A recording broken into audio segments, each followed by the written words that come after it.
Summer heat ను cool shades తో beat చేయండి. Mister opticals mister cool offer up to 75% of in summer glasses. నమస్తే, welcome to Suman TV. నేను మీ సాయి భైరి. తునిలో 2 ఏళ్ల చిన్నారి మిస్ అయ్యి ఇప్పటికి 5 రోజులు అవుతుంది. ఆ పాప ఆనవాళ్లు దొరకక రాష్ట్రం మొత్తం కూడా ఇప్పుడు కంగారు పడుతుంది. ఏమైంది ఆ పాపకి? పామాయిల్ తోటలో మిస్ అయినటువంటి ఆ పాప అడ్రస్ కనీసం ఆచూకీ ఆనవాళ్లు కూడా దొరకకపోవడంతో 5 రోజులుగా 500 మందికి పైగా పోలీసులు, చుట్టుపక్కల గ్రామస్తులు అందరూ వెతుకుతున్నా కూడా ఆమెకు సంబంధించిన ఒక చిన్న ఆనవాళ్ళు కూడా దొరకట్లేదు. అసలు ఏం జరుగుతుంది ఈ కేసులో?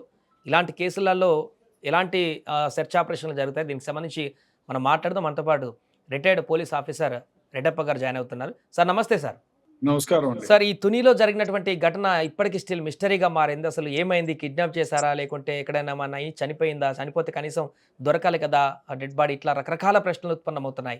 5 రోజులు అవుతున్నా ఎలాంటి ఈ కేసులో కంక్లూజన్ దొరకట్లేదు. ఎలా చూడొచ్చు సార్ ఈ కేసులో సెర్చ్ ఆపరేషన్ కానీ ఈ కేసుకి సంబంధించి ఏం చెప్తారు మీ ఎక్స్పీరియన్స్ తోటి? ఇప్పుడు ఆ పాప తప్పిపోయింది. 2 ఏళ్ల పాప ఆ 50 ఎకరాలు 60 ఎకరాల పామాయిల్ తోటల చెట్లకి డెఫినెట్ గా కంచె వేసి ఉంటారు. ఆ కంచెను దాటిపోయేదానికి వీలు కాదు. ఎందుకంటే 2 ఏళ్ల పాప మహా నడిస్తే ఇప్పుడు మధ్యాహ్నం పోయింది కాబట్టి ఆమె 1-2 కిలోమీటర్ల తర్వాత ఎక్కడైనా కూర్చోబోయి ఉండొచ్చు, లేదు నీళ్ళు అది దాహం వేసి ఎక్కడైనా పడిపోయి ఉండొచ్చు, ఏడ్చి ఇబ్బంది పడిపోయి అక్కడే ఎక్కడైనా చెట్ల కింద ఉండొచ్చు, లేదా ఎవరైనా ఈ పిల్ల రాకను గమనించి, లేదు అక్కడెక్కడైనా పడిపోయింది గమనించి ఎవరు చూడలేదు కదా అని ఈమెని ఎత్తుకొని కిడ్నాప్ చేసేదానికి దేర్ ఇస్ ఎవ్రీ పాసిబిలిటీ. ఆ అమ్మాయి 2 ఏళ్ల కంటే కొంచెం ఏజ్ ఎక్కువగానే కనపడుతుంది. ఎందుకంటే బాగా ఫాస్ట్ గా పరిగెడతా ఉంది. ఆ అమ్మాయి పరిగెట్టడం చూస్తే ఒక గంటకి కనీసం 2 కిలోమీటర్లు పరిగెత్తేటి అంత స్పీడ్ లో పోతా ఉంది ఆ అమ్మాయి. 1.5-2 కిలోమీటర్లు. ఏమైనా చిన్న పాప కాబట్టి 1 కిలోమీటర్ అంత దూరం నడిచిన తర్వాత ఆమె పరిగెత్తలేకపోవడము, ఆయాసపడము, ఏడవడము జరిగి ఉంటుంది. బహుశా 5 రోజులంటే డెఫినెట్ గా సొమ్మసిల్లి పడిపోవడము, ఈ ఎండలు విపరీతంగా ఉన్నాయి కాబట్టి చెమటలు పట్టి డీహైడ్రేట్ అయ్యి ఎక్కడన్నా పడిపోవడం జరిగి ఉంటుంది. లేదు కుక్క బాగా ఫ్రెండ్లీగా డాగ్ అయి ఉంటే దాని ద్వారా ట్రాక్ చేయడానికి ఒక ఆస్కారం ఉంటుంది. ఎందుకంటే కుక్కలు చాలా విశ్వాసమైన జంతువులు. మీరు చూడండి, ఇళ్లలో కుక్కని పెంచుతాం కదా, చిన్నపిల్లల్ని లేకపోతే ఆ ఓనర్ని ఎవరన్నా కొట్టేదానికి పోతే అగ్రెసివ్ గా వాళ్ళ మీదకి పోతుంది. సో ఈ కుక్క కూడా పెంచుకున్న కుక్కే కాబట్టి ఆ పిల్లతో డెఫినెట్ గా బాగా ఫ్రెండ్లీగా ఉంది కాబట్టి అది దాని వాళ్ళంట పోయింది. కాబట్టి ఇప్పుడు ఆచూకీ తెలియాలి అంటే ఎక్కడైనా సొమ్మసిల్లి పడిపోయినా, లేదేదన్నా విషపురుగులు ఏదైనా ఉండి తోటలో ఉంటాయి కదా, తోలు లాంటిదో లేకపోతే పాము లాంటిదో ఏదైనా కుట్టి ఎక్కడైనా పడిపోయి ఉంటే, లేదు ఎండకు సొమ్మసిల్లి పడిపోయి చెట్టుకి నీడనో చెట్టు గుబుర్లలోనో ఎక్కడైనా పడిపోయి ఉంటే అక్కడ పడిపోయి ఉండేదానికి ఆస్కారం ఉంది. లేదు అంటే ఆ కుక్కకి ఏదైనా కుక్కకు మంచి భోజనం పెట్టి వెనకాల కెమెరానో లేకపోతే మనుషులు ఆ కుక్క వెంట పరిగెత్తే డెఫినెట్ గా ఆ కుక్క తీసుకుపోయేదానికి ఆస్కారం ఉంది. ఎవరైనా కిడ్నాప్ చేసి ఉంటే మాత్రం అది వీలుగాని పరిస్థితి. కాబట్టి ఆ కుక్క ద్వారా చేసుకోవచ్చు, లేదా ఏదైనా పోలీస్ డాగ్ ని ఆ అమ్మాయికి సంబంధించిన వస్తువులని ఏదైనా వాసన లాంటిది చూపించి తద్వారా ఆ పిల్ల ఆచూకీని కనుక్కోవడానికి వీలవుతుంది. 5 రోజులు ఈ అయింది యొక్క అంటే డెఫినెట్ గా శనివారము పాప మిస్ అయిన తర్వాత ఒక 2 రోజులు నాన్ స్టాప్గా వర్షం పడిందంట సార్ అక్కడ సమాచారం మేరకు. ఇప్పుడు డాగ్ స్క్వాడ్ని కూడా తీసుకొచ్చి మీరు చెప్పినట్టుగా అక్కడ గౌన్లు లేకుంటే మిగతా ఐటమ్స్ తోటి పాపై స్మెల్ కూడా చూపిస్తున్నారు, కానీ వాళ్ళకి ఇంకా అడ్రస్ దొరకట్లేదు. మేబీ ఈ డాగ్ స్క్వాడ్కి ఇట్లా వర్షం పడడం వల్ల ఏమన్నా స్మెల్ కోల్పోయేటువంటి పరిస్థితి ఏమన్నా ఉంటుందా సార్ ట్రైనింగ్ డాగ్స్కి? డెఫినెట్ గా. ఎందుకంటే ఆ నీళ్లు వర్షం తడిస్తే అంటే ఆ అమ్మాయి వే వేసుకొని తీసేసిన ఉతకకుండా ఉండే గౌన్లు పెడితే అది వాసన చూసిపోతుంది. కానీ ట్రాకింగ్ వరకు పోతుంది, కానీ ఆ అమ్మాయి వర్షంలో తడిచి ఎక్కడైనా పడిపోయి ఉంటే ఆ చుట్టుపక్కల వరకు తీసుకెళ్ళగలదు. కానీ మీరు చెప్పే ప్రకారం 5 రోజులంటే డెఫినెట్ గా ఎవరైనా ఎత్తుకెళ్లారేమో అనేటువంటిది భావన ఒకటి.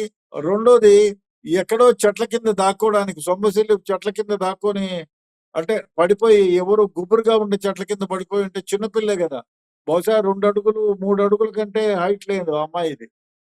ఆ గుబురుగా ఉండే చెట్ల మధ్యన ఉండి పడిపోయి సొమ్మసిల్లి పడిపోయి చనిపోయేదానికి కూడా ఆస్కారం ఉంది. 5 రోజులు అయింది కదా!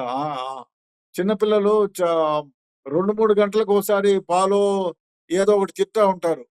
కాబట్టి ఎక్కడో గడ్డిలోనో అటువంటి దాంట్లో పడిపోయే ప్రమాదం ఉంది. పడిపోయి సొమ్మసిల్లి పడిపోయి ఉండొచ్చు. లేదా 5 రోజులు ఆహారం లేదు కాబట్టి చనిపోయే ప్రమాదం కూడా ఉంది. ఎవరు కిడ్నాప్ చేయకుండా ఉంటే. ఒకవేళ కిడ్నాప్ కిడ్నాప్ చేసి ఉంటే చేయకుంటుంటే మాత్రం కనీసం ఆ యొక్క 50, 60 ఎకరాల తోటల్లో ఎందుకంటే 5 రోజుల నుంచి 500 మంది పోలీసులు సార్ పక్కన గ్రామాల్లో ఉండేటువంటి చాలా మంది పబ్లిక్ గూడా వచ్చి వెతుకుతున్నారంట. ఇంతమంది వెతుకుతున్నప్పుడు ఏదో ఒక దగ్గర అలా అనుకున్నప్పుడు ఏదో విషపురుగు ఏమైనా చేసినా కనీసం అది దొరికేది. కానీ ఇలాంటి ఆనవాళ్ళు కూడా దొరకట్లేదంటే కిడ్నాప్ ఏమో అనేటువంటి ఇంకొక ప్రశ్న కూడా ఉత్పన్నమవుతుంది.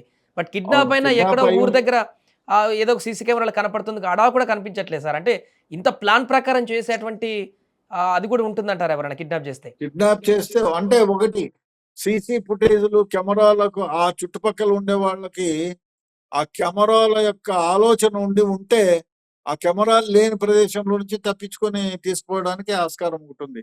ఎందుకంటే, ఆ చుట్టుపక్కల ఉన్న వాళ్ళే ఈ పిల్ల గురించి అంటే పిల్లను కనుక్కొని దొరికింది.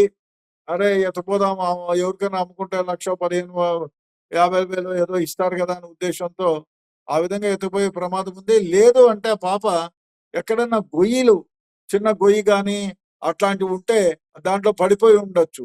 లేదు విషపురుగు కురిస్తే అక్కడే చనిపోయి అక్కడే ఉండడమో లేదా సొమ్మసిల్లి పడిపోవడం జరుగుతుంది. ఇంకోటి గడ్డి ఏపుగా పెరిగి ఉంటే, ఆ గడ్డిలో పడిపోయి ఉంటే పక్కన నుంచి పోయింది. ఎందుకంటే శబ్దం చేయదు పాప. గడ్డిలో పడిపోయి వేపుగా పెరిగిన గడ్డి ఉంటే గడ్డిలో పడిపోయి ఉంటే డెఫినిట్‌గా గుర్తుపట్టలేని వ్యవహారం అయితుంది.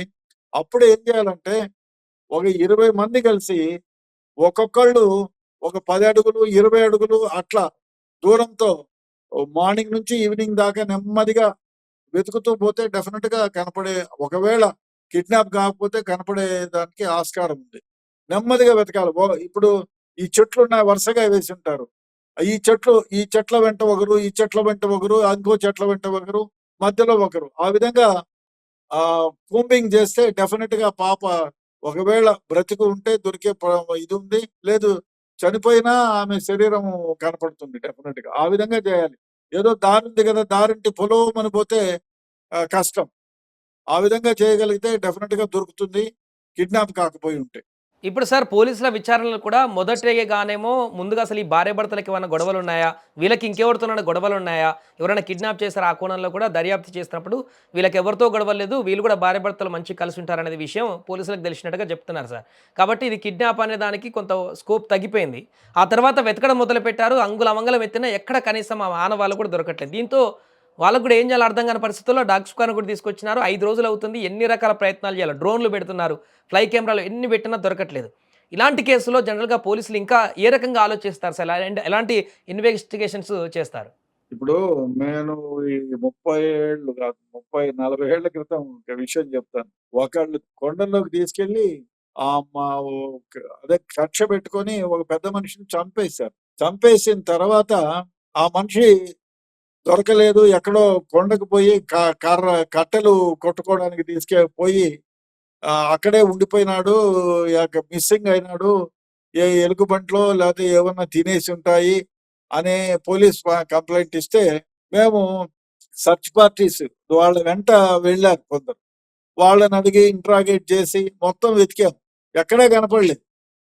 ఎక్కడా కనపడలేదు. చివరికి ఆ మనిషిని వాళ్ళ బంధువులే చంపి ఒక దగ్గర పూడ్చేసి వచ్చేసారు.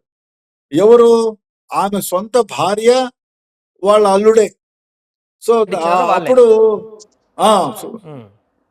అప్పుడు ఏమైపోయింది? వీళ్ళని వాళ్ళ అనుమానం చేయలేదు. 3 నెలల వరకు నెమ్మదిగా ఉండి వీళ్ళ నడవడికలో సస్పిషన్ వస్తే అప్పుడు వాళ్ళని క్షుణ్ణంగా ఇంట్రాగేట్ చేస్తే భార్య ఒప్పుకునేది. మేమే చంపి ఈ విధంగా చేశామని. హుహు. ఇక్కడ నేనేం చెప్తానంటే వీళ్ళతో బావుగా ఉండి లేదు వీడు కాపలా ఉండి ఈ ఈ ఈ పొలానికి కాపలా ఉండి మిగతా వాళ్ళతో ఎవరితోన్నా కొంచెం ఘర్షణ పడి నీళ్లు పోతున్నాయనో మా దాంట్లో నుంచి ఎందుకు పోతామని ఎప్పుడన్నా ఘర్షణ పడి వాడు కోపం పెంచుకొని వాడేదన్నా తాగి ఉండి అరే వీళ్ళని ఇబ్బంది పెట్టాలా వీడు వాచ్‌మన్ గా ఉంటే లేదు అంతకుముందు వాచ్‌మన్ గా ఉండి వీడు వాడు తాగుబోతో ఇంకోటో ఉండి వాళ్ళని తీసేసి వీళ్ళని పెట్టి ఉంటే నీ అమ్మ నేను వాడు తీసేసినారు వీడిని లేకుండా చేస్తే నాకే వాచ్‌మెన్ గిరి వస్తుంది కదా అని చెప్పలేం. మనిషి ఏ విధంగా ఆలోచన చేస్తాడు. ఉమ్. అట్లాంటప్పుడు వీడిని లేకుండా చేయాలని చెప్పి ఈ పిల్ల సమయం వాడెక్కడో ఏదో ఆలోచనలో పోతే ఈ పిల్ల దొరికింది కదా అని ఏదన్నా చేసి ఉండొచ్చు, లేదా కిడ్నాప్ చేసి ఉండొచ్చు. అది కూడా జరగడానికి ఆస్కారం ఉంది. ఫైనల్ గా ఈ యొక్క కేసుకు సంబంధించి అంటే ఇంకా ఏ రకమైనటువంటి ప్రయత్నాలు చేస్తే దొరికేటువంటి అవకాశం ఉంది సార్ ఆ పాప? ఒకటండి, క్షుణ్ణంగా ఉమ్. ఇప్పుడు ఎకరం ఒక సెగ్రిగేట్ చేసుకోవాలి. ఇప్పుడు పామాయిల్ చెట్లే కదా, దాంట్లో గుబురుగా ఉన్న పామాయిల్ చెట్లలో వరుసగా నెమ్మదిగా ఒక టీం లాగా ఏర్పడాలి. ఒక 20 మందో 30 మందో వరుసగా చెట్ల వెంట వెతుక్కుంటా పోవాలి. ఎక్కడైతే గుబురుగా ఉంటాయో ప్రదేశాలు, ఆ గుబురు ప్రదేశాల్లో వెతుక్కుంటా పోతే డెఫినెట్ గా ఆచూకీ అక్కడే ఉంటే ఆమె అంటే పాము కరిచున్నా లేదా క్రూర జంతువు ఏదన్నా తినేసినా ఏదో ఒక ఆనవాళ్ళు అయితే దొరుకుతాయి. క్రూర జంతువు వచ్చేదానికి కొండచర్య ప్రాంతం కాబట్టి ఏదైనా ఆస్కారం, పులులు అట్లాంటివి రావు. ఇక మహా అంటే నక్కలు తింటే కూడా తల తినడానికి ఆస్కారం లేదు. కాబట్టి ఆ విధంగా దొరకవచ్చు. లేదు అమ్మాయి సొమ్మసిల్లి పడిపోయి ఉంటే ఏదైనా చెట్టు కిందకి దాక్కొని భయపడు అక్కడే ఏదైనా జరిగి ఉంటే డెఫినెట్ గా అక్కడే ఉంటుంది. ఒక్కొక్కసారి ఇట్లాంటి కేసుల్లో పక్కనే ఉంటుంది, గుర్తించలేకుండా పోతారు. ఇక్కడే ఈ దారినే పోయినాను కదా, ఆ పక్కోడు ఈయన పైకి చూస్తా. ఇప్పుడు మాట్లాడుతూ ఫోన్లు, ఇప్పుడు ఈ మధ్య కాలంలో దరిద్రమైన వ్యవహారం అంటే చర్చలకు పోయినోళ్ళు ఫోన్లు వస్తే ఫోన్లలో ధ్యాస పెట్టుకుంటారు, ఫోన్లో మాట్లాడుతూ ఉంటారు. కింద చూపు తగ్గిపోతుంది. ఎంత ఒక 10 అడుగులు, ఒక 4-5 అడుగులు మిస్ అయిపోయినామంటే ఈ గడ్డిలో, అందులో వర్షం పడింది అంటారు. సో గడ్డిలో మిస్ అయిపోయేదానికి ప్రమాదం ఉంది. కాబట్టి వీళ్ళెవరూ కూడా దగ్గరగా ఉండి వరుసగా నిదానంగా సెర్చ్ చేస్తే దొరికేయడానికి ఆస్కారం ఉంది. లేదా కిడ్నాప్ అయి ఉండాలి. చనిపోయినా కూడా అమ్మాయి దొరుకుతుంది శవం. ఏదో నక్కలు బిక్కలు అట్లాంటివి ఏమన్నా తిన్నా కూడా డెఫినెట్ గా వెంట్రుకలు, ఈ పుర్రె భాగము ఇవి తినలేవు. ఎముకలు ఇవన్నీ అట్లా ఉంటాయి. కాబట్టి ఆ నక్కలేమన్నా ఉన్నాయా ఆ ప్రదేశంలో చూడాలా. ఎలుగుబంట్లు అయితే కొండ ప్రాంతం అంటే ఎలుగుబంట్లు ఉంటే రక్కుతాయి, తినేవి. కాబట్టి డెఫినెట్ గా దొరుకుతుంది. అయితే బ్రతికి ఉంటుందా అనేది కష్టమే. ఎందుకు 5 రోజులైంది చిన్నపిల్ల. ప్రతి 2-3 గంటలకు ఒకసారి ఫీడింగ్ ఇవ్వాలి. ఎండలు ఉన్నాయి. ఎండలు విపరీతంగా ఉన్నాయి. చూడాలి మనం. ఆశిద్దాం డెఫినెట్ గా ఆ పిల్ల ఆచూకీ దొరుకుతుందని. ఎవరు Yes, sir. కిడ్నాప్ చేయకపోయి ఉంటే. Okay sir. Thank you so much sir. అది ప్రస్తుతం తునిలో 2 ఏళ్ల పాప గురించి 5 రోజులుగా కొనసాగుతున్నటువంటి సెర్చ్ ఆపరేషన్ ఇంకా ఎలాంటి క్లూ దొరకకపోవడంతోటి అసలు ఏం జరిగిందక్కడ? పాప ఎక్కడికెళ్ళింది? ఎవరైనా కిడ్నాప్ చేశారా? ఏంటనేటువంటి ఉత్కంఠ ఆ తల్లిదండ్రులతో పాటుగా అక్కడున్నటువంటి వారందరిలో కూడా కొనసాగుతుంది.